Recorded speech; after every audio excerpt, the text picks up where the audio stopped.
Hello and welcome. In this week's episode, we are going to be talking about The Holdovers. But before that, we're talking about a whole bunch of stuff that we have seen since last time we recorded an episode. So join us.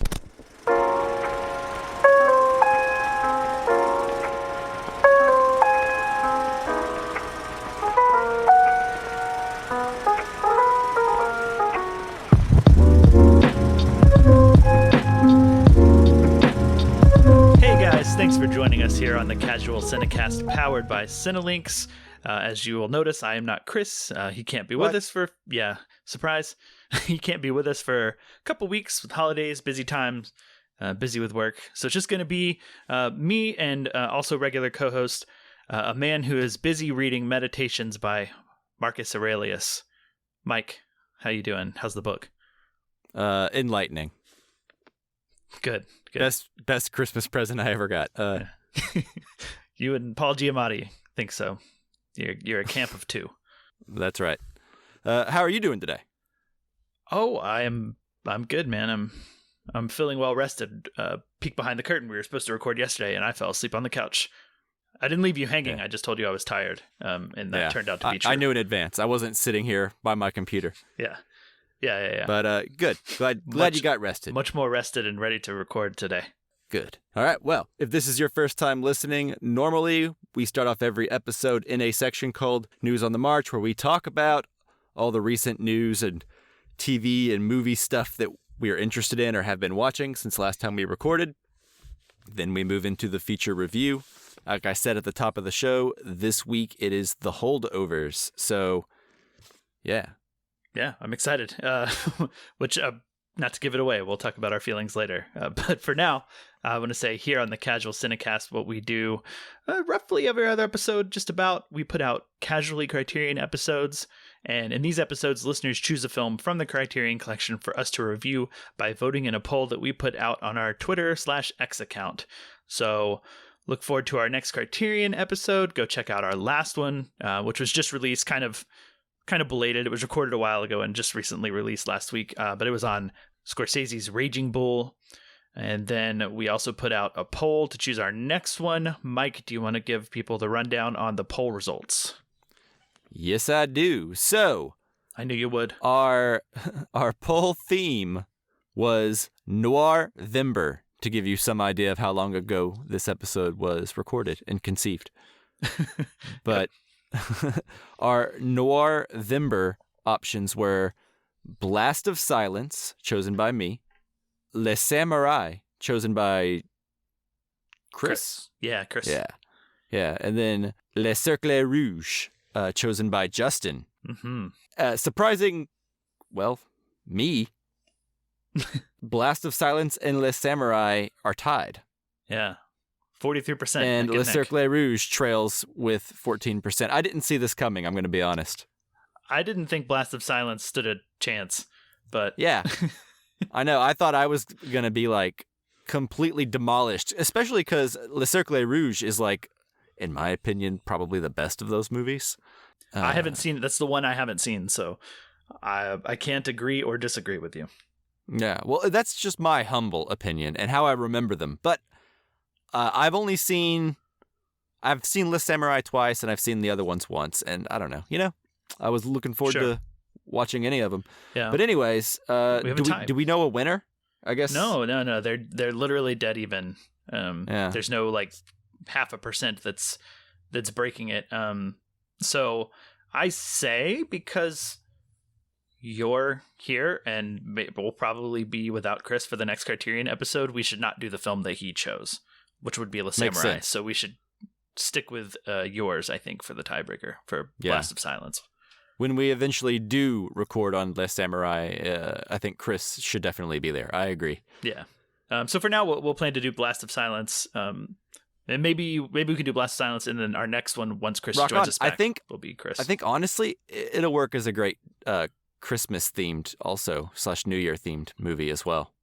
Yeah, because of Silent Night and silence? I just think when you see the movie again, I think you'll find I'm right. I don't remember what you're talking about, but I'll keep it in mind when we go to rewatch. But anyways, that was the result of our poll, Blast of Silence. The winner If you want to vote in the poll, like I said, we put that on our Twitter/X account. So follow us there at Casual Cinecast. At Casual Cinecast. That is the best place to follow us. You can also message us on there. You can email us at casualcinemedia@gmail.com. And of course, if you haven't done so, you like the show, go into iTunes, whatever platform you listen to podcasts on, give us a review, 5 stars, give us a thumbs up, all that good stuff. Yeah, please and thank you.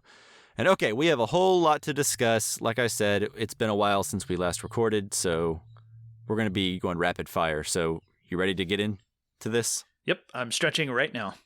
All right, here we go. You on the mark!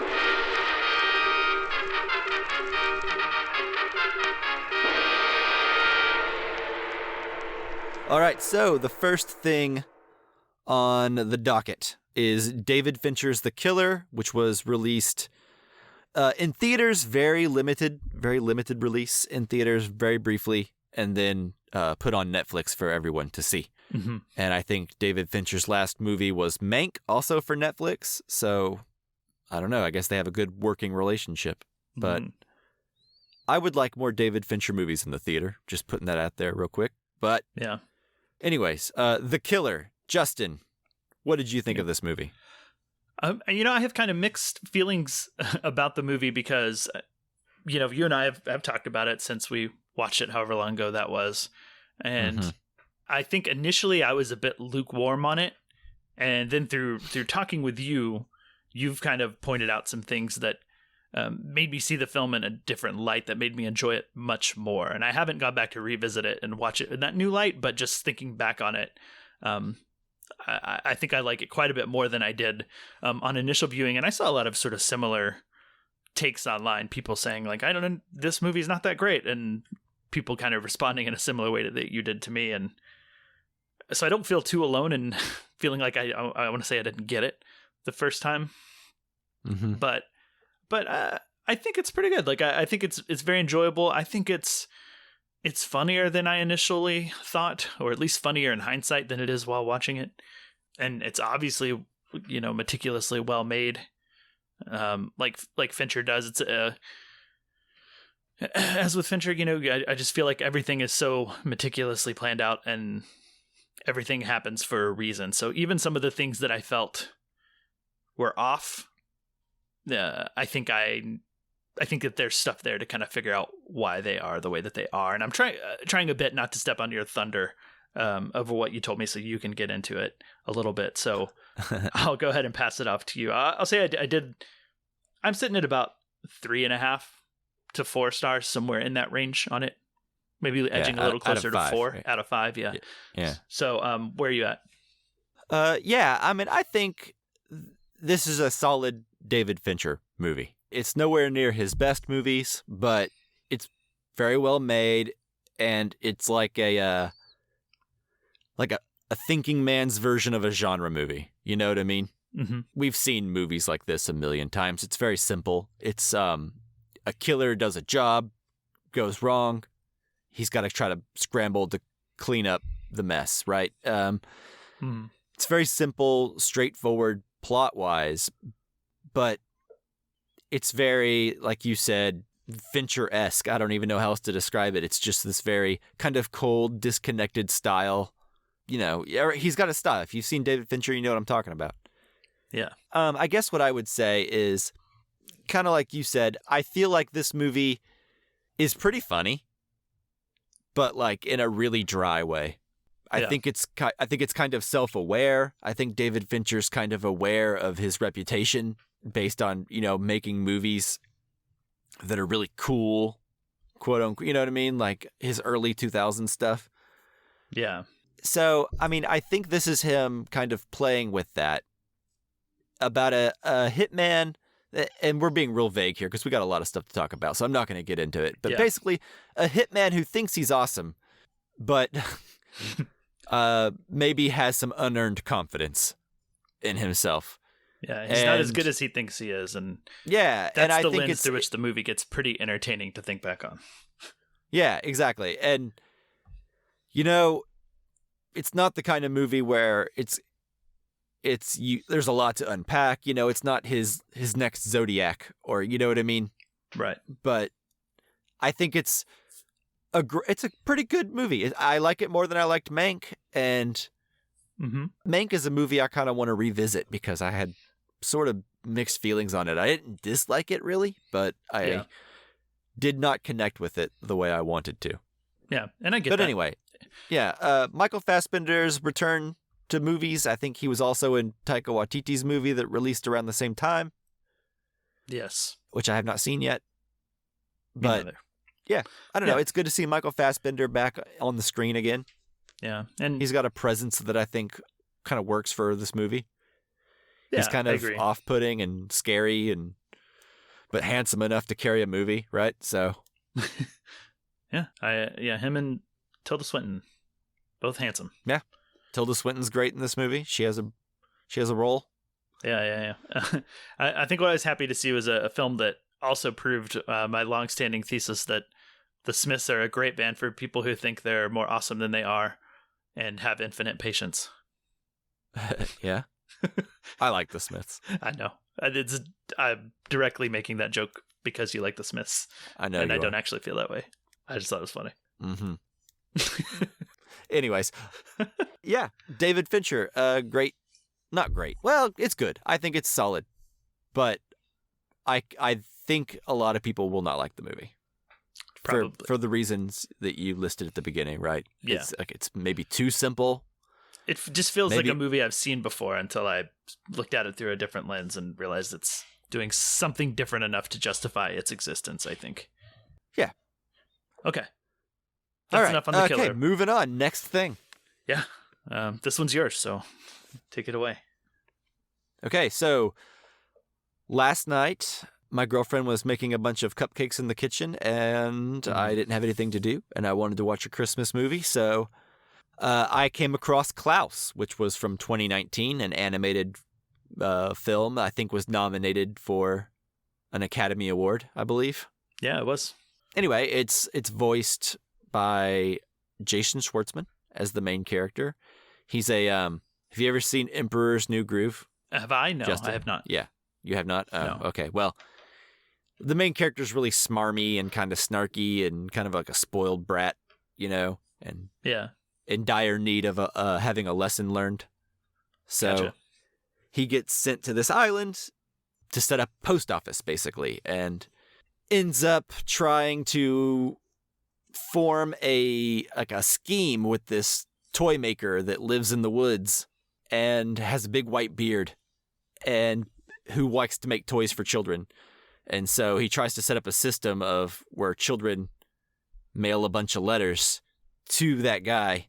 His post office gets more established and so on and so forth. So symbiotic relationship there. Yeah, but mostly for selfish reasons, right? So anyway, it all basically is the origin of how the lore of Santa came to be, right? How the magical reindeer came to be, how mailing letters to Santa and asking what you want resulted in you getting a toy on Christmas one night a year, how coming down the chimney was started, like all that stuff, right?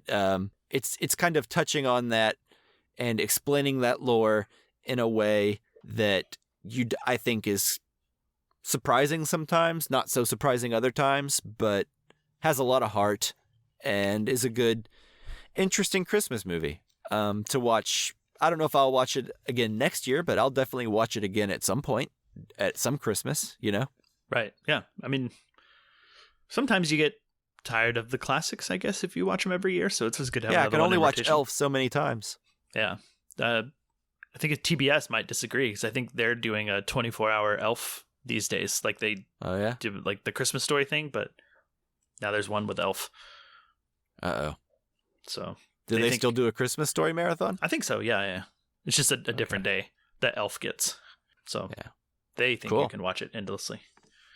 Yeah. Which maybe you could. I don't know.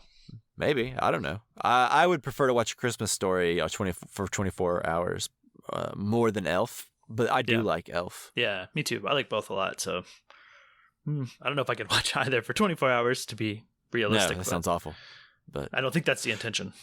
No. But anyways, this movie's good. It's got J.K. Simmons, as I mentioned, Jason Schwartzman, Rashida Jones, Joan Cusack. Sounds great. Norm Macdonald and I assume one of his last roles. Yeah. That's awesome. I mean, I think that the cast tells me this movie has a different vibe than what I was expecting. Yeah. It feels like Emperor's New Groove meets Christmas, but since you haven't seen that doesn't mean anything to you. It doesn't, although I kind of know the gist of what Emperor's New Groove is about and what happens in it. Yeah. Cool. All right. I guess that's all I don't want to boggle it down too much on a kind of a recent movie that everyone kind of remembers. But anyways, Sure. Justin, the next thing I have not seen, so I'm tossing it to you. Yeah. What do you got? So this is one that came out around Halloween time, and at least in October, that sort of spooky season time. And I was meaning to catch up with it because it intrigued me, but I just never did until a couple weeks ago. But this is a film called No One Will Save You, which I think was a sort of like direct to Hulu sort of thing. I'm not sure it had much of a theatrical release, to be honest. No, I don't think so, but I definitely heard a lot about it when it came out. Yeah, same. Like word of mouth. So I finally caught up with it, and I have to say that I did really enjoy it. For those who don't know, it's basically about a young woman who lives out in this rural area by herself, and when she goes into town, you kind of tell that like you could tell that everyone in the town has something against her. They maybe don't like her, but you don't really know why, and that's part of one of the things that you uncover in the story. But that also serves to later in the movie, an alien invasion starts at her house out in the middle of nowhere. And that's not a spoiler. It's not like what is happening. Oh, it's aliens, surprise. Like, very quickly that it's aliens invading her home. But to the title, she doesn't really have anybody that she can call, she gets calls of people, and like whenever she picks up the phone, they immediately start yelling and swearing at her like she has something weird going on, literally no one she can turn to. So she is quite literally by herself in the middle of nowhere, trying to survive and fight off this alien invasion.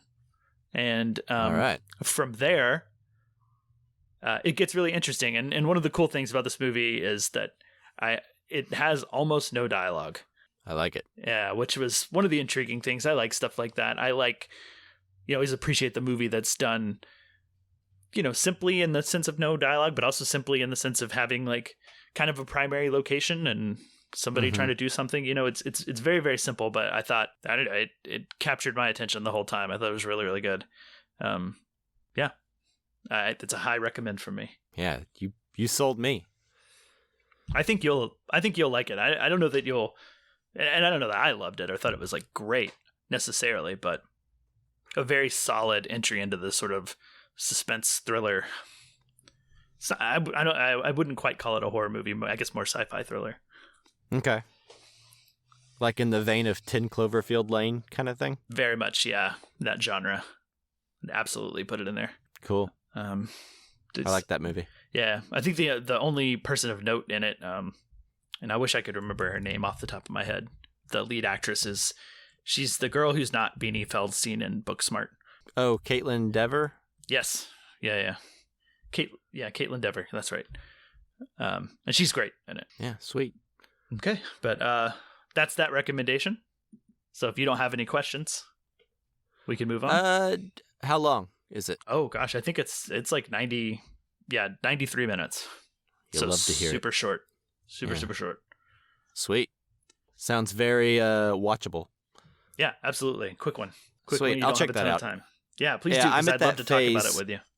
Yeah, I'm at that phase in the year where like now there's a whole lot of good things like everywhere in theaters and, at home that I've got so much to catch up on, and I'm kind of getting in that mode where I'm like getting excited about all the stuff ahead of me. Like I still got to watch May, December, Yeah, same. Watch this now. I got to catch up on some other stuff that has been sitting by the wayside. So. Yeah, we're getting close to the end of the year, and when we do our best of episode, and that's always the time that I really start plowing through all the stuff I missed. So please put this one on your list because I think you'll dig it. Cool. All right. Next item is one we have both seen, and yes, also on our last episode, I think we touched on it. But it wasn't quite finished airing yet. It was we talked about Loki season 2. I think there were 3 or 4 episodes out at the time. Since then, it's finished. We've both seen it all. But That's true. Yeah, I'll toss it to you. What did you think overall of Loki and Loki season 2? Season 2 was a little uneven at the start. I really liked the first episode, not so much the second episode. 3 and 4 were pretty good, and then I think it kind of got better from there. And I think the finale made me retroactively like kind of the whole thing even more. I think they really nailed the finale. Mm-hmm. I think they're ending there at season 2, although I would not be surprised if Loki shows up again in future movies or whatever, right? But as far as like closing the arc for now and where he's at, I really like Loki season 2. I think it really couldn't have had a stronger finale. It's very Doctor Who in a lot of ways, like the way it plays with time travel and how smart and how much it assumes that you, the audience, are paying attention. I really enjoyed that. Mm-hmm. So, yeah, that's kind of where I'm at with it. Still easily the best MCU show and kind of, I think, a shot in the arm that the MCU kind of needed right now, because after Secret Invasion, I was pretty deflated. Oh, yeah? Like really just kind of like bummed with the MCU because like Secret Invasion I just hated so much. Oh, no. Yeah. And so anyways, I don't know. Maybe that disappointment will also carry over into what we talk about next. Who knows? But yeah, Justin, what are your thoughts on Loki season 2? I know you were a big fan of season 1, yes? Yeah. I think season 1 was probably my favorite Marvel thing to date, and I think I would include most of the movies in that, at least with the caveat that like Avengers Endgame was such a culmination of everything, it's hard to judge it on its own. Sure. But as a standalone PC, I think Loki season 1 is just the best. But I am a huge sucker for time travel, and and just really, I think, subverting expectations, doing something totally different with a character we thought we knew and thought we knew how we felt about. I really enjoyed that, and this season to me was really cool. Once it got going, I think, as you said, it took a few episodes, because even when we talked about it on our Raging Bull episode, I was a little mixed and unsure about how good this season was. And you and Chris both kind of talked me into and convinced me that it picks up and I need to just keep going. Yeah. And yeah, you guys were right. Yeah, I mean, I think episode 2 is kind of like just a mess. I don't know what they were thinking. Or it feels like there's key scenes missing. Yeah, and that's the last one I had watched when we talked about it. So I was very much in like I don't know. I think they might be missing the mark. But they were either just doing something I don't understand how necessary it was, or they course corrected and figured it out. But it's really good. I mean, it's such a satisfying ending, and you have some good fun with time loops and that sort of thing, right? Which is always a good time. I have no. You have me at time travel, and as long as you pull it off in a way that is like emotionally satisfying over logically satisfying, I kind of don't care. And I think they nailed the emotion, Yeah, absolutely. I care. By the end of the series, I cared about Loki in a way that like I never thought I would, because in the Thor movies, I was always tired of Loki continually coming back all the time, and I was like, are we not done with this character? Yeah. So I didn't think there was anywhere interesting for something like this to go. And hey, guess what? Yeah. Best show on the MCU so far. So. And not only do we feel about, or they took him a place that like you didn't know you wanted to go with them, but I actually feel like if we do revisit him, I'm interested in where he goes from where he's at. Yeah. If that ever happens. Sure. Yeah. I mean, like, see, I also, just touching on that, I'll be vague, but I think there's two ways to view the ending. You can view it as very happy, or you can view it as sort of like, I don't know about that. I think there are elements of both. Yeah, and I hope they explore the I don't know about that path a little bit. So sure, yeah. The happy parts of it, I guess, could be a very like good place to close off Loki. But right. It's yeah, not if we're gonna just keep that. going. Yeah. Yeah. How vague of us. For anyone who I hasn't know. seen it, they're probably like, what? I don't understand. And Hopefully I that's wouldn't the idea. either. Yeah. Anyway, we're done with that now. Well, no more being vague about stuff. Yeah. Moving on? Yeah, moving on. All right. Which is, we're back to a thing that you have seen that I have not. So Yeah. go. All right. So while we're doing MCU stuff, I will just say that I saw The Marvels in theaters. Oh, nice. Yeah, and it's already left theaters now. That's how badly it did in theaters. Yeah. It made no money. The lowest grossing MCU movie to date. Yeah. I think you're like one of 200 people maybe that saw this movie in theaters. Yeah, I know. Which is, you know what? Honestly, like not what this movie deserves, because this movie's a pretty decent time. It's not great. It's not like the top 10 MCU, you know, but it's certainly not the bottom either. I think it's a fun time. It's got some inventive action scenes because every time the three main characters use one of their powers, they switch places with each other. Fun. So like one will pop up somewhere else, you know, and they do some kind of fun stuff with the action. Maybe they don't go as far with that concept as I wish they did, because I'm a big fan of like inspired action scenes, choreographed really well and shot really well, and you know, edited really well. And they have some of that, and some of the best, I think, most fresh action scenes in the MCU in a while. Mm-hmm.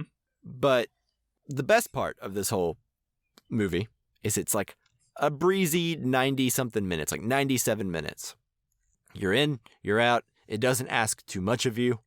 Right. And it doesn't get burdened by being about a lot of other stuff in the MCU. It feels personal in a way that I think feels pretty grounded and doesn't try to get too ambitious, I guess. Yeah. The tone's light and breezy, and I don't know, I think Brie Larson and the other actors whose names escape me right now, I feel bad, but I like them both. Something? Miss Marvel? I knew the Amon part. I hope you were going to come in with the last name. But yeah. Keep talking, I'll get it. But anyway, they're really great. Samuel L. Jackson's in this. He kind of makes a humorous comeback from the disaster that was Secret Invasion. Good. Iman Vellani. Yes. She's wonderful, I think. Teyonah Parris? Yeah, for Maria or Monica Rambeau, who you will remember from WandaVision. I believe so. So yeah, anyway. Cool. Middle of the road MCU movie, but on the better end. Pretty enjoyable. Yeah. I got the vibe that many people were ready to hate this movie before they ever saw anything from it. Yeah, it seemed like people were really taking pleasure in this movie not doing very well in a way that felt kind of mean-spirited. Yeah. Yeah, 100%. Whereas I saw the trailer and the posters and everything, and I thought, you know, look like a Marvel movie. I was excited just because I enjoyed Miss Marvel overall, and I enjoyed Captain Marvel. So I've been looking forward to it.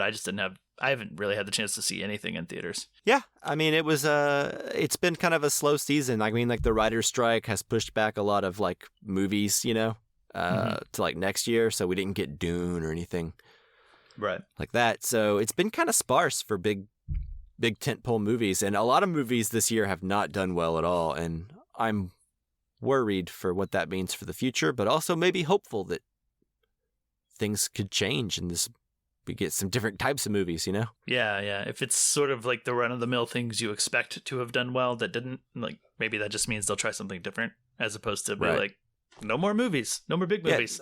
That or would like be the maybe bad Marvel doesn't need like 3 movies and 4 shows a year, you know? Yeah. Maybe like 1 movie or 2 movies tops, and like 1 or 2 shows is plenty. Yeah. 2 and 2. Maybe let's go there.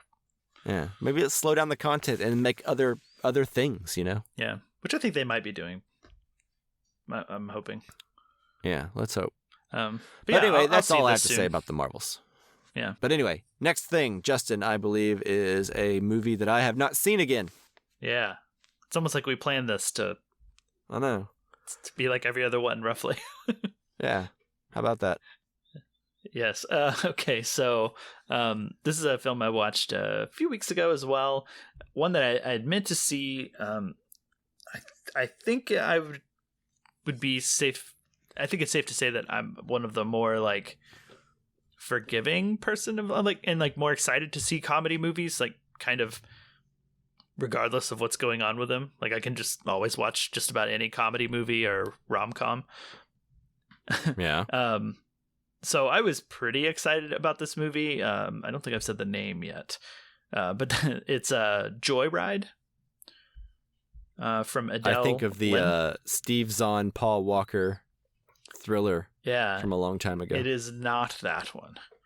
Oh. This one is it's film, and it basically follows a couple of Asian American girls who travel over to China. One of them was adopted by an American couple when she was very young, and when they're young they're both at a park, and there's an actual like Asian couple with their natural born daughter, and they introduce them to each other because they're the only two Asian children in the park, right? Thinking they'll hit it off, and of course they do. They're friends for life, and then cut to they're all grown up. The one who was adopted is going to China for like business, and the other one is like, hey, let's take this opportunity to try to find your birth mom while you're there, you know, because she feels kind of disconnected from her heritage, that sort of thing. Which actually, you know, that I guess I'm describing it doesn't sound that funny, but it is.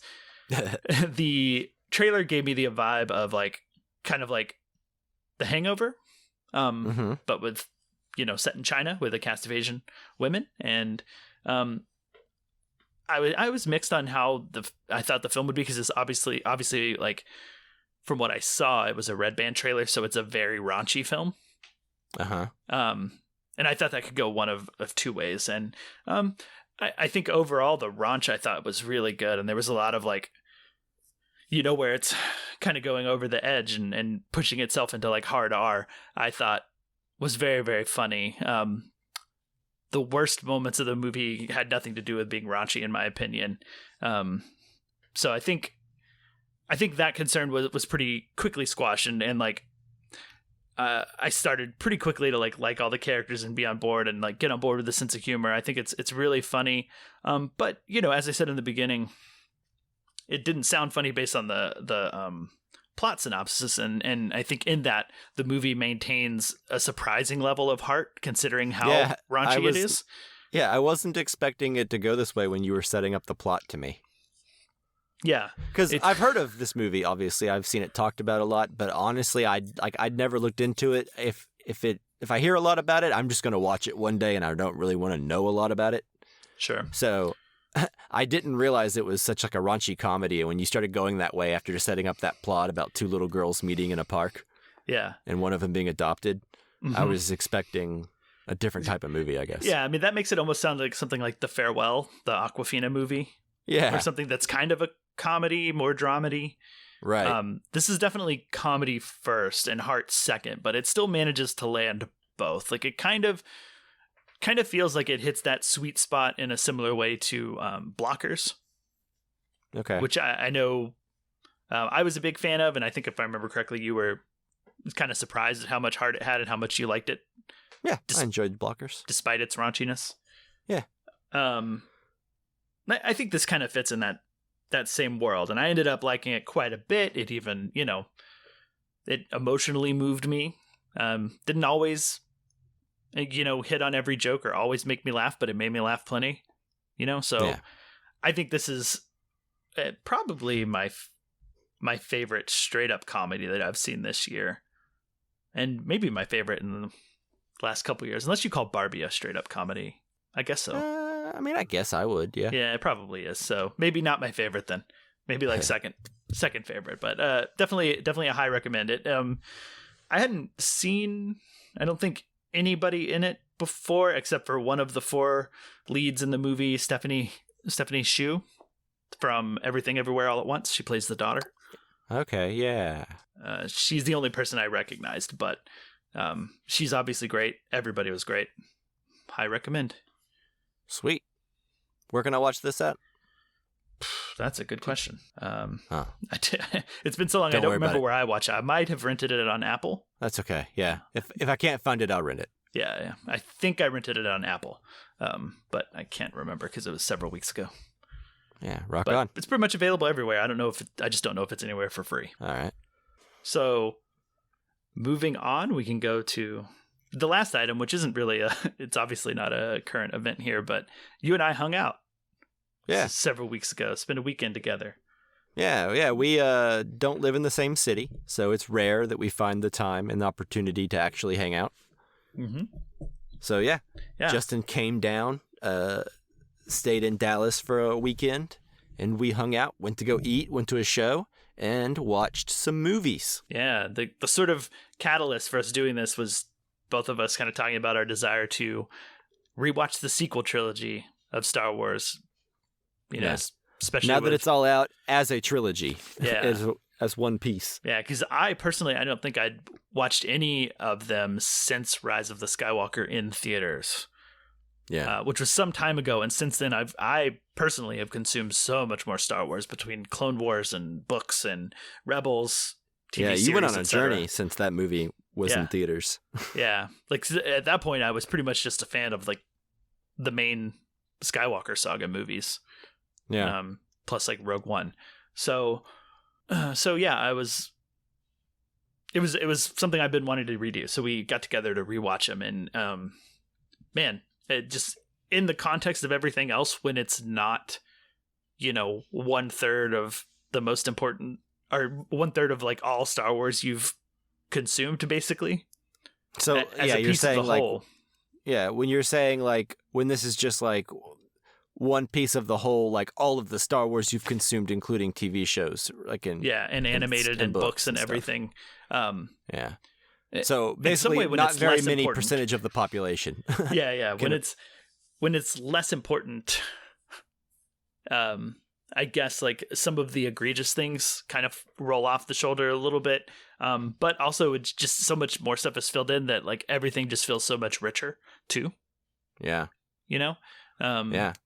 So I'm so glad that we did this, and I think that I don't want to say I didn't give a fair shake to Rise of Skywalker the first time, because it was probably fair based on what I'd seen, but I like that movie so much more this time, and I'm like super, super positive on it now, and was really enthralled by it, particularly the back half of that movie. I think it's really, really good, and into some super rad lore that I did not appreciate the first time. But what were your thoughts revisiting? Well, it's hard to like separate myself from all of like the behind the scenes turmoil and the internet backlash and it being kind of transparent why some of story choices were made and what those story choices were in response to, Sure. Yeah. But here's the thing, is like being a fan of the franchise after so many years, it's like I got mad when Phantom Menace came out, and I did all that whole "this isn't what I wanted, George Lucas sucks" kind of like things. But like as I get older, the less I let that bother me. Like one thing, if I don't like it, it's fine. There's more to come, Yeah.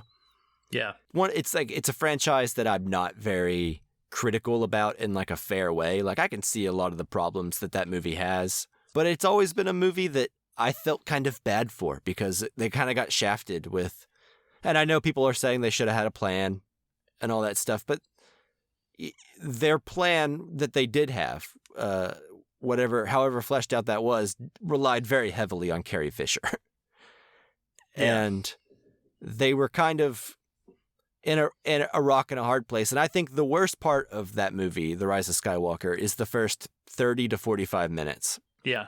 Where they're trying to just get the movie going, and the pacing is insane. And I still think the pacing kind of sucks in that movie. Mm-hmm. Just nothing has time to breathe. Yeah. But that said, it's like knowing now that that's not the end, we have another movie coming down the road where they can keep going with the story of these characters, adding stuff that's fleshing out, like you said, consuming like all the TV shows. And this is stuff that most people will never do, right? Most people won't read books and won't consume it. They don't want to engage with Star Wars in that way. Star Wars is just something that they like when a new movie comes out sometimes, you know? Yeah, they go to the theater. Right. Yeah. And that's that. And that's cool. That's most people, and I get that. I'm not by any means speaking like it's popular opinion here, but yeah, it's a good time. Mm-hmm. It's not the end of everything. It's just a new step. And if you don't like these movies, then hey, you still got the first 6 or the first 3 or whatever you like, you know? Yeah. But I think trying to divorce yourself from all the drama that came out around it, I think it works better as a trilogy than I thought it would. Yeah. And it's more apparent, like watching them close together, right? Yeah, like there are arcs, you know what I mean, that the characters go on. Not Poe, I don't think. He has an arc in the second movie, but not in the first or third. Right. But I don't know. I think it gets a little sloppy, the different visions that J.J. Abrams and Rian Johnson had. I think maybe if one director had done all 3 movies, that would have been cooler. Mm-hmm. I like them both. I especially like The Last Jedi, which I know is super controversial. So. Oh, not for me, but yeah. And rewatching it this way, like watching them all close together, I did feel how superior, in my opinion, Last Jedi is to the other 2.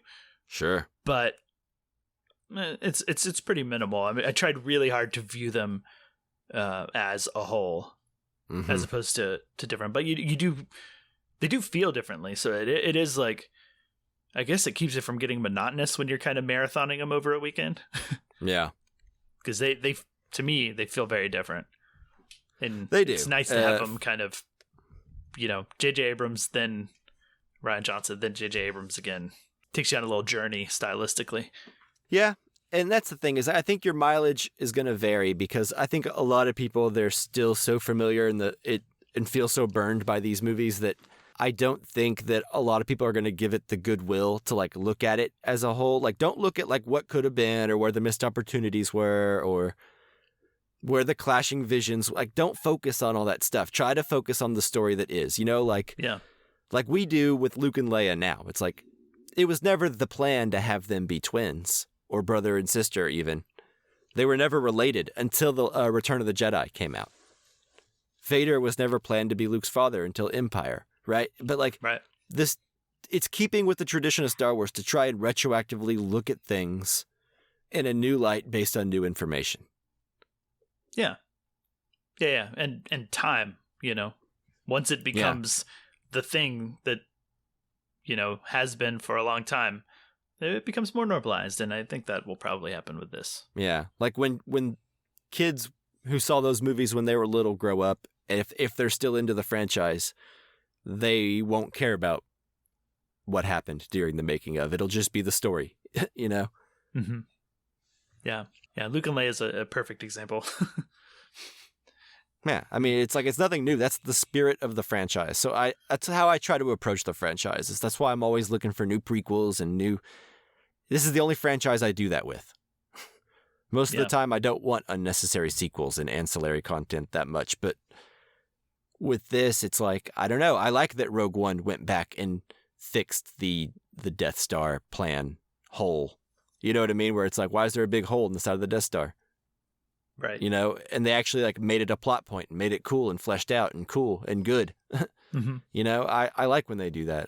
That's, to me, that's what this is kind of, this franchise is, that's what it does. Yeah. Yeah. All the in-between stuff, like it's cool to go into things like Resistance, the animated show, and then you had me play like the story from Battlefront 2, like the single player campaign, and flesh out things like the First Order. Having a world where we can do all of that and get all of that content on a regular basis, like it's fun to just be a part of. And as I said earlier, it lets things that felt so important, like the sequel trilogy, feeling like a third of all Star Wars, it lets that kind of sink into the background and not be as like holding the weight of the franchise. Yeah, it's like the more you consume, the less that kind of stuff matters. The more you can you could focus on the aspects that you do like, I guess, if that makes sense. Right. Or to your point, that they kind of flesh it out in a way that makes it make more sense, and you can kind of, I guess retroactively, but you can smooth over the cracks. Yeah, like Better Call Saul makes Breaking Bad better. I like whenever something is smart about, or like Red Dead Redemption 2 makes Red Dead Redemption 1 better, Yeah.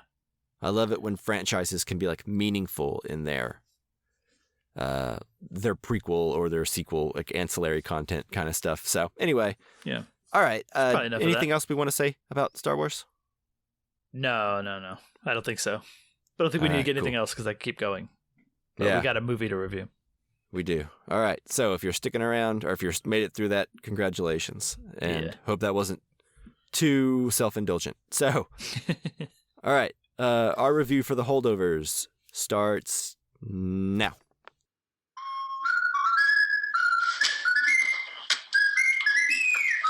Sir, I don't understand. That's glaringly apparent. I can't fail this class. Oh, don't sell yourself short, Mr. Coates. I truly believe that you can. Every year at Barton Academy, students, faculty, and staff depart the campus for a 2-week winter break. But there are always an unfortunate few who have nowhere to go for the holidays. They're known as the Holdovers. Mr. Hyman. Hello, Mary. I heard you got stuck with babysitting duty this year. How'd you manage that? You know, he used to be a student, right? Yeah, that's why he knows how to inflict maximum pain on us. I thought all the Nazis were hiding in Argentina. Stifle it, Tully. You just earned yourself detention, sir. Being here with you is already one big detention. Son of a bitch, that's another detention. Do you think I want to be babysitting you? No, I was praying your mother would pick up the phone or your father would arrive in a helicopter or a flying saucer. Your father's dead. You don't tell a boy that's been left behind at Christmas that nobody wants him? What's wrong with you? There's nobody here, okay? All right, so as always with our newer films, we will be doing a spoiler-free section up front. We'll talk generally about The Holdovers, how we feel about it, but we won't give any major spoilers away until we give you a warning, a spoiler alert, play a little bumper so that you have plenty of time to pause the podcast, go watch the movie, come back, and finish listening. All right, so The Holdovers was directed by Alexander Payne. It stars Paul Giamatti, Davine Joy Randolph, and Dominique Sessa. The IMDb synopsis says, a cranky history teacher at a remote prep school is forced to remain on campus over the holidays with a troubled student who has no place to go. Yes. That is accurate. Mm-hmm. He's so cranky. He is cranky. In a way that you can imagine Paul Giamatti would be cranky. Yeah. Also a way that I tried really hard not to identify with as much as I did during the movie. Yeah. I was like, am I cranky? Yeah. I know. The opening shots of of the movie, like whenever he's like typing or grading papers, whatever he's doing. And I think it starts out like with a close up in his bathroom of his like squeezed tube of preparation H. Yeah. And you're just like, I get this guy. Okay, if that's where you started identifying with, all right, good to know. No, I'm joking. Yeah. Him grading the papers is B reading Reddit comments on the subreddit Flicks. No, but what I mean by that is that I think this movie very quickly, I think, does an excellent job of putting you in Paul Giamatti's place as like a guy that you just sort of feel bad for. Mm-hmm. And also and could see a version of yourself being like, I guess. Yeah. And I think this movie does a lot to like make him seem unattractive and off-putting. And all it really does is just make you, I think, warm up to him even more, even though like he's not doing anything to be likable. He's like kind of a dick. But you understand him so much that I think he ends up being quite lovable. Yeah, I think so too. And I mean, to me, that's sort of an overall thesis of the film is having your preconceived notions about somebody from, little interaction, but as you spend time with them, you get that sense of who they are and everything they have going on, the things that you don't understand of what another person may be going through. Yeah. What their pain could be, Yeah.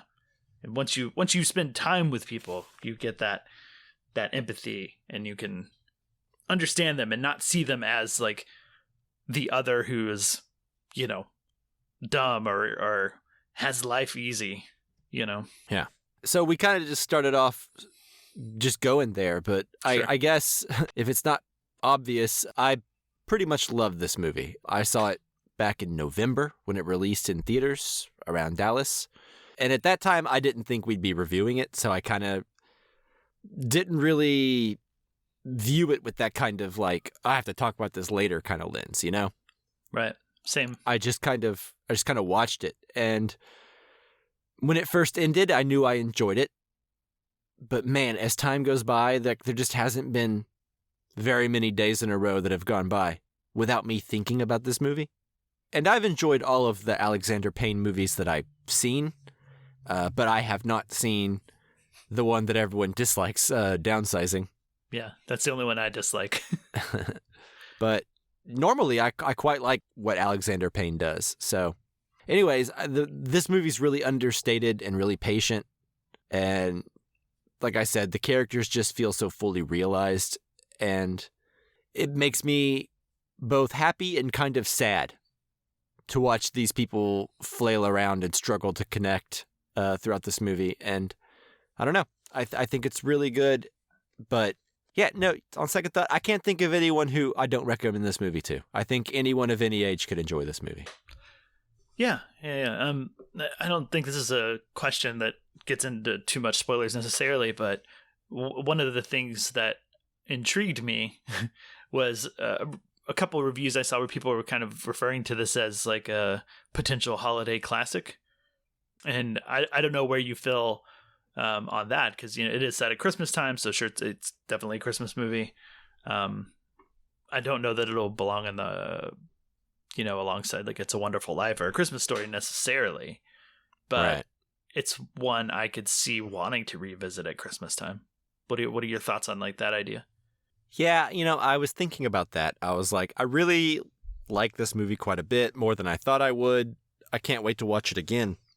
But I was also thinking, like, would it be best to save it for holiday times, like, which is now. I could watch it now and it would fit. But like next year, am I going to want to watch it? And I don't know. I don't think of this personally as a holiday movie.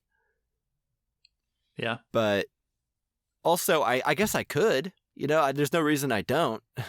But usually what I do with holiday movies is like they ultimately need to end with like in a place of joy, which I don't want to give too much away. I think this movie could end that way, but I think there's a lot more. It's a little bit more somber or melancholy in a lot of ways than I think most people would look for in a Christmas movie. So even if I want to watch it, I don't know how easy it would be to convince people to put that on as like a breezy watch, while people are putting up lights and drinking eggnog or whatever, Yeah, definitely. I mean, it's not stuffy necessarily, and I think there's plenty of entertaining stuff and plenty of funny moments, and witty stuff going on.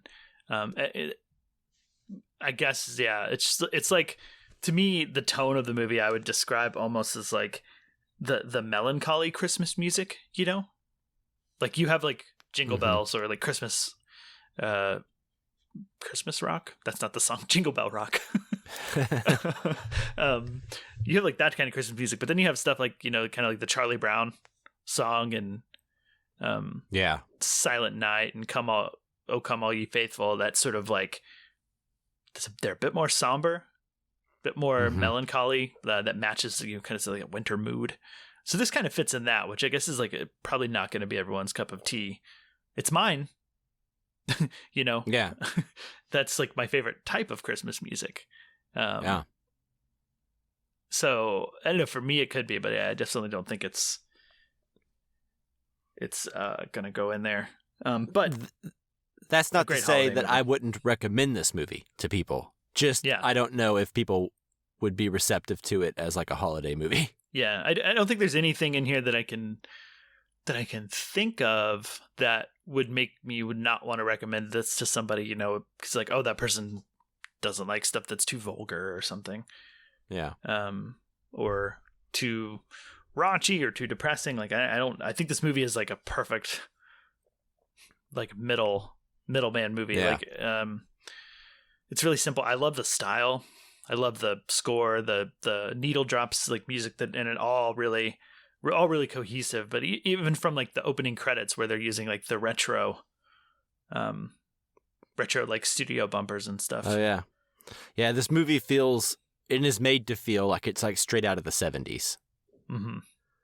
I was listening to a DGA podcast where Jason Reitman interviewed Alexander Payne about this movie, and they were talking about how they were like, this movie has very strong Hal Ashby vibes, like The Last Detail. Yeah, that's one I haven't seen, but I mean, like Harold and Maude and Yeah.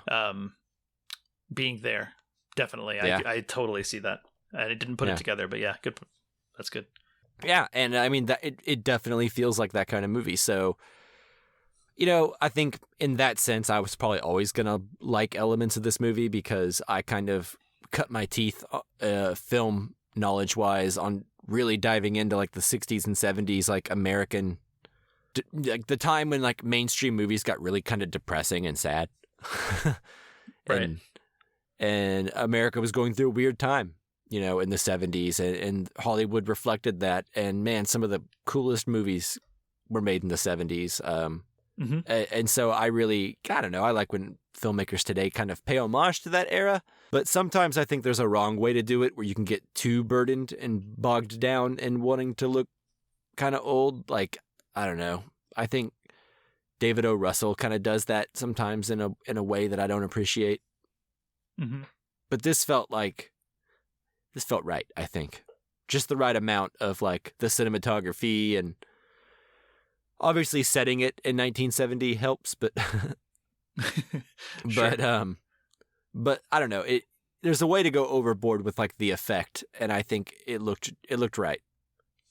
Right. Yeah. No, I agree. And just setting with like the old private school vibe. Mm-hmm. Like, I mean, like as you said, it's set in the 70s, but that feels like such a dated concept to me.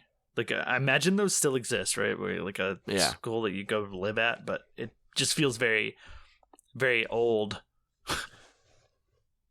That like, I don't know who would be into that these days. I feel like that wouldn't. I feel like those things are probably going the way of the buffalo. Yeah, maybe. I don't know. I mean, know. I'm sure they exist. It's just you don't know about them because I don't have children and I don't have money. Yeah, exactly. Yeah, that is probably true. Okay, but yeah, I don't know if I said it, but I also just really, really love this movie. I wanted to immediately give it 5 stars, but something about, I guess because I haven't dished out a 5-star yet this year, I was like, was that my first 5? Like, is that really it? Like, it's just I didn't expect it. Yeah. Like, I was excited about the movie. I think it was even on my most anticipated of the back half of the year episode that we did in like August, I think. So I was excited, but I don't know if I necessarily expected it to be as good as it was and hit as hard as it did. So I guess I tried to temper my own expectations and give it 4.5 stars. And I think about 30 minutes later, I went back to Letterboxd and changed my rating to 5. It's really great. Bumped it up, huh? Yeah, I think I had to. Nice. Yeah. Yeah. I mean, it's just, I don't know. We've already kind of gushed about this movie enough. But I don't know. Let's talk about some of the supporting cast. Davine, I believe is how you're supposed to say her name. Yeah. She was great. So good. So good. She's like I guess like one person in the movie who didn't necessarily, I felt like she wasn't judging other people Sure. too much, but which I found interesting. But we can talk about that more later. Sure. But Yeah. she's really good. I mean, yeah, she moved me more than I thought she would. Yeah. And the way that the other characters kind of rely on her and also understand that she's in a really terrible place, but there's nothing they can really do to alleviate that. So they still kind of, I mean, she still has a job to do, right? And so everyone's kind of got their roles while everyone's isolated over this school. It's part of that somber, melancholy kind of vibe that I think this movie does really well. You know, each character kind of holding back this pain that it doesn't matter who you are, what your station is in life, what class or whatever that you're in, we're all going through pain, and we should maybe all be more perceptive of that, or at least slower to, hate and judge. And I know it sounds corny, but like, hey, it's a corny movie. What do you want me to do with it? Yeah, I mean, that's one of the aspects where it does fit into the holiday movie conversation, right? Is I think, I sometimes, at least like some of the older holiday movies, I kind of associate with that sort of life lesson. Yeah, like It's a that Wonderful earnestness. Life. Yeah. You like kind of walk away with something, and it's not a groundbreaking message necessarily, but it's certainly a good solid like portrayal of like the importance of empathy and getting to know people in a way that doesn't feel super preachy when a lot of times that kind of message can, Yeah. I'm not sure because it just unfolds, right? Like I'm not sure anyone in the movie ever says anything to the effect of the message, like directly. Yeah, on. I mean, like Paul Giamatti will like berate some shitty kids for being like, ungrateful or selfish or narcissistic or whatever, but like it doesn't feel preachy because it just feels like a teacher yelling at his kids, and like that they're just like brushing it off their shoulders, and they're like it's in one ear and out the other, like they're not absorbing any of his like lessons he's trying to bestow upon them, or like any of the wisdom, or like they're not feeling the shame that he wants them to feel. Yeah, I think he's aware of it. I think the scenes with him and the students are very fun for that reason. Because I think you have two people well aware that the other one does not care at all. Yeah. Exactly. It's quite funny. But maybe it's time to get into spoilers before we go too deep on. Yeah, I'm finding it difficult to really get into specifics about anything really at this point, because a lot of these characters have things that should be revealed in spoilers. Yeah, absolutely. So, a couple of strong recommends. You ready to go to spoilers? Yeah, very strong recommend. Okay, spoilers, here we go. No, I guess Rosebud is just a piece in a jigsaw puzzle. You know what cigarettes you got up there? I'll tell you all about it. Things are going to start happening to me now. And here we go. So, I want to elaborate a little bit on why I find Paul Giamatti's character, I don't know, just so immediately sympathetic, I guess. It's like, it starts off with the preparation H, that was a joke, but like also like this character apparently smells like fish. His body doesn't break down certain things and results in like a very musky smell that is like a real condition that people have, right? That I'm sure some people felt pretty seen by this, right? He's got an eye problem where his eye kind of drifts, or one or both eyes. I don't know. I felt like it switched throughout the movie. Yeah, I wasn't sure either, and maybe that was intentional. I think it was because my girlfriend was also like, I'm pretty sure it switched the whole. Like, he said it was one eye in particular, but I think it was both throughout the movie. Well, I guess I'm just wondering how much that is a nod to the perspective of the student. Because he's even Angus, his name, like he even has to ask him at one point, like, I never know which eye to look at, like which one's the one you aim with. Yeah, Yeah, but anyways, more stuff progresses. Not even just those things. If those things weren't enough to like make this man feel very isolated, you also learn about his backstory and kind of why he's in this position and maybe why he views some of the students the way he does, which I don't want to give away here, but I found very satisfying and sad and real. And the way this character has just sort of resigned himself to be alone. It's not even that he wants to be or that that's the way he envisioned his life going. It's just the way it's going to work out, probably. And he's not really crying about it, but, you know, there's something missing. He drinks himself to sleep very frequently, which is probably not good. You know, and you get the vibe that he probably wouldn't do that if he had someone to share his life with, you know? Right. This character is just so alone in the world, and he's making the best of it. And I just don't see things changing for him, even though he may have learned a lesson. He may have learned to lighten up, but, you know, I don't know how much that will change his life. Yeah. But there's such a well-played sense of longing in the scenes where he does like make connection or have that like potential to have somebody else, you know, like particularly the waitress who I think is also I don't know if was she a teacher at the school too, or just like an employee? She's a teacher at the school who like has a second job as a waitress during the holidays. Yeah, it's like the scenes with her where he thinks there's some shot of connection. She's being really nice to him, you know. Because I know what you mean. Like, it doesn't seem like it's not his character's goal in the movie at all. It doesn't even seem like it's that important to him. But when the opportunity arises, or like the chance at something like that, you feel, and man, how many times have we seen the scene where, you know, you think a character is interested in another, and then like their boyfriend comes in, right, and they kiss him. Like, seen it 100 times, but this movie does it in a great way, where it has feels new.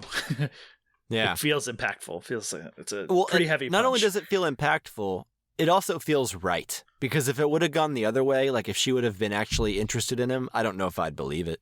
Sure, yeah. Once, when it happens, you're like, yep, okay, that makes sense. Yeah, you're like, oh, yeah, okay, I was waiting for that. Yeah. Feels like the right, you know, thing to happen next. Yeah, like, of course, yeah.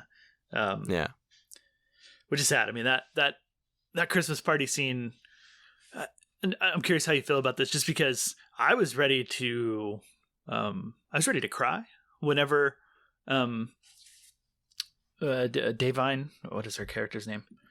Mary Lamb. Mary. Hey, what a name. Yeah. Anyways, Mary Lamb, when she is having her breakdown in the kitchen, I was immediately getting to choke up, and then we cut away from the scene.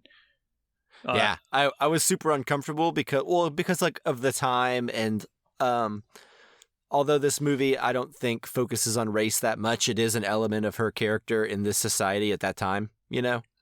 Yeah, you get. I was worried. I was worried it was going to go really bad. I was like, oh no.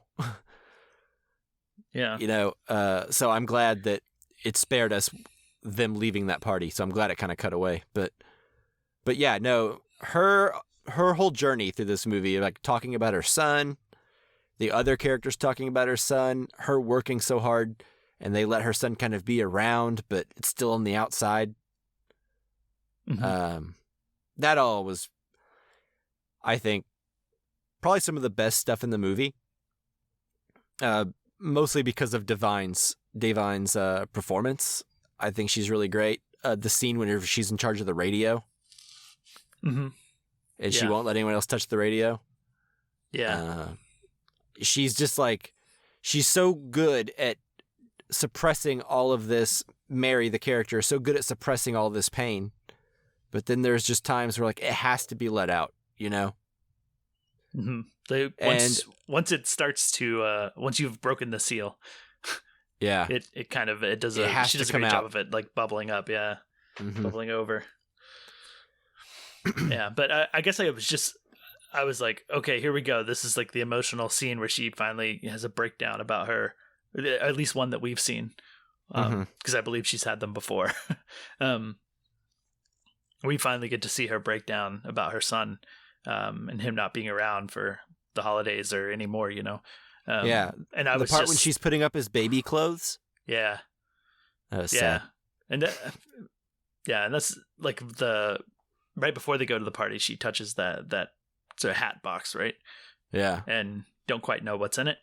Can have an idea, but and you know, that kind of goes to like nothing is that surprising in this movie, but just the way that it's paced, the tone, executed, all the execution just makes everything feel so right and earned and not contrived at all, even though like I mean, if you were to make a bullet point of all the paper, things that happens that it hits on, you would think a lot of it was going to feel contrived. Yeah. You know, especially things like the kid goes off to see his dad, and you think they're going to a cemetery, and Paul Giamatti thinks they're going to a cemetery, and you end up in the psych ward and see what's going on with his dad.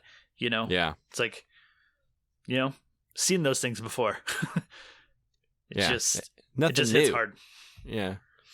And I felt and I very wonder bad for him. what it is about it that does hit so hard. I mean, other than what we've talked about so far, for me, I think obviously the melancholy mood of it all, but I don't know. It has like almost like a Five Easy Pieces kind of vibe about it.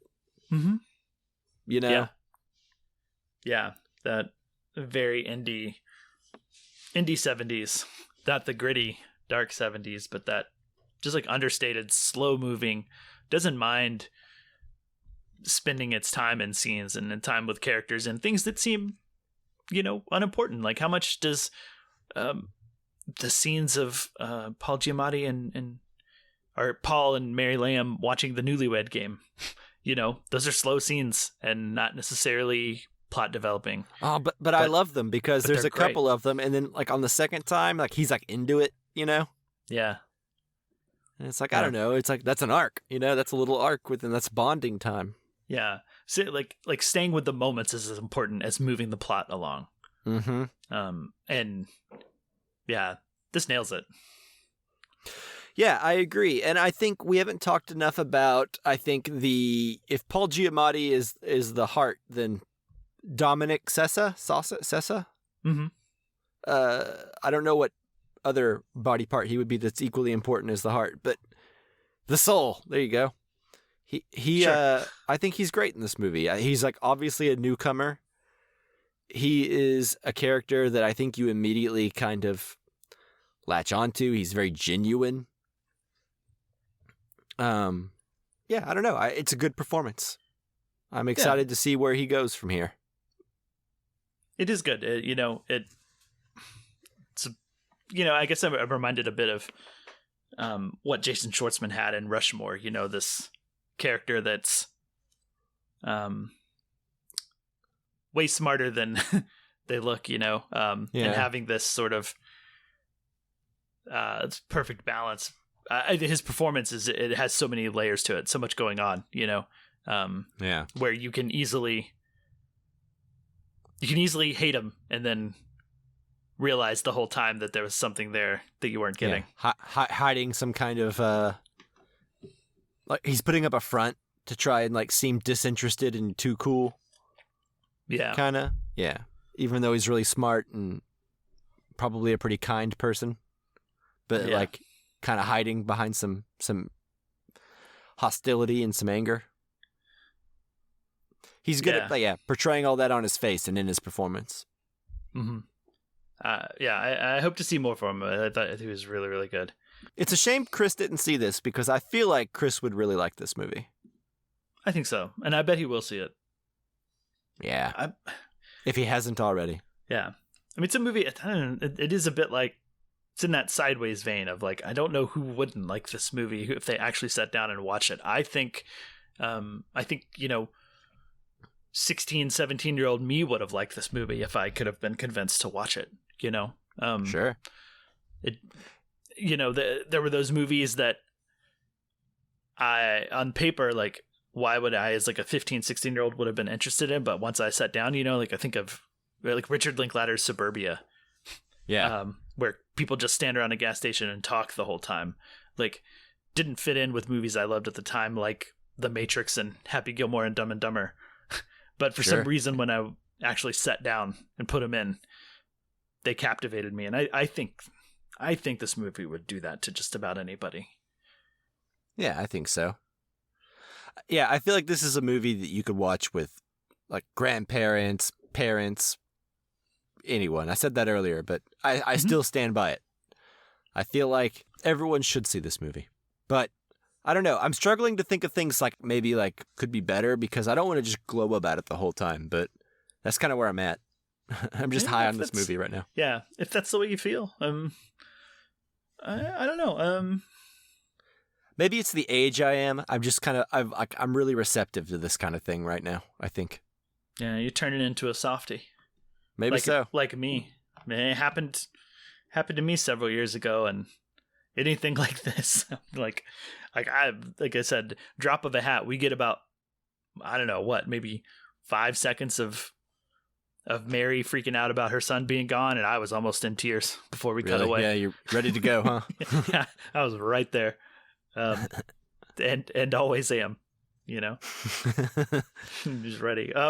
Funny moments. I love the allusion to the introduction of this podcast, but where he gives them both copies of Meditations. Oh yeah, and you see that big box. Yeah. Then later he's got the big box of it. But like in my mind, he has that box to give multiple copies to people that he likes. You know what I mean? Yeah. Like it's not his like gift box. Yeah. Yeah. It's not like, oh, he had a bunch of copies, so he was just trying to get rid of them. It's the other. He has them to be gifts, and that's even funnier to me. Yeah. His one size fits all gift. Yeah. Yeah. Lots of funny stuff. As much as we're talking about how moving the movie is, I also don't necessarily want to go through it, because if you're listening to this and you haven't seen it, I don't want to spoil that many jokes for you, even though we are in spoilers. Sure. Well, have you seen the trailer for this movie? Mm-hmm. Yeah.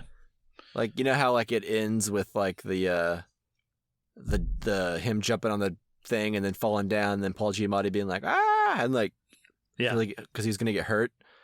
That scene still got a huge laugh in the theaters. Also, You know what brings me joy? I earlier we talked about watching The Marvels, or I watched The Marvels in theaters, and that movie didn't gross very much and all that stuff. Well, I'm happy to say that whenever I saw The Holdovers in theaters, it had more people in the screening than The Marvels did. Which nice. I don't say to be mean on The Marvels, just as like for a movie like this to have a more crowded theater experience than like an MCU movie, it brought me a little bit of joy. Good. I'm happy to hear that. Yeah. Because no one sees movies like this. So, and it's a shame that like it's already kind of on digital, which like it's not a shame because you were able to see it, but like it sucks that it's not going to make more money in theaters, because I want movies like this to happen more often. And they still happen, but I don't know. I just feel like a movie this good, I don't want it, to be forgotten. I want people to see it.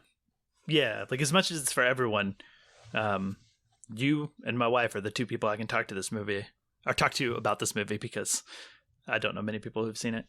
Yeah, or even who want will. to. Yeah, or who will, or who even have heard of it. So yep. Oh, well. Yeah, I've tried to talk to a couple people about it because, people a lot of times they know like I'm a movie guy, so they'll ask me what my favorite movies of the year are. Yeah. Or, and you see anything good lately, that kind of stuff. Yeah. And I keep saying The Holdovers I really liked, and they're like, what's that? And then I try to explain that it's a Christmas movie about, and I just like, I could see they lose interest immediately as soon as I don't get further than that. Yeah. That's funny. Yeah. Anyways. All right. Anything else with the Holdovers? Yeah. Yeah. I think I'm done. Yeah, me too. Plenty to talk about, but it's a simple movie. Like I don't know if there's much to dive into, and I don't mean that in a bad way. No, it's just it's like there's not going to be much you're not going to get watching the movie. Like we don't need to break down anything. There's a lot to feel, and how much can you say? Remember when we felt this way? Yeah. During this part? Yeah. Yeah.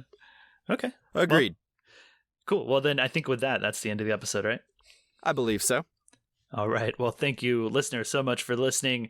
Thanks, as always, to Jake Wagner-Russell for doing our intro and outro music. If you want to hear more of his music, you can go to soundcloud.com/bobscotch. All right. Like, subscribe, stay tuned to this channel, this feed, whatever, however you listen to this, keep doing it. Our next episode is, I think, to be determined right now. I guess it'll be the Casually Criterion over Blast of Silence. Just kidding. Yeah, that's what it is. Could be. Unless we decide to do something, I don't know, more modern, like Leave the World Behind or May December or something that we catch up on. There's a lot coming out right now, but there will be another episode. And then the next Casually Criterion, when it does happen, will be Blast of Silence. That's right. Well, until then, bye-bye. See you later.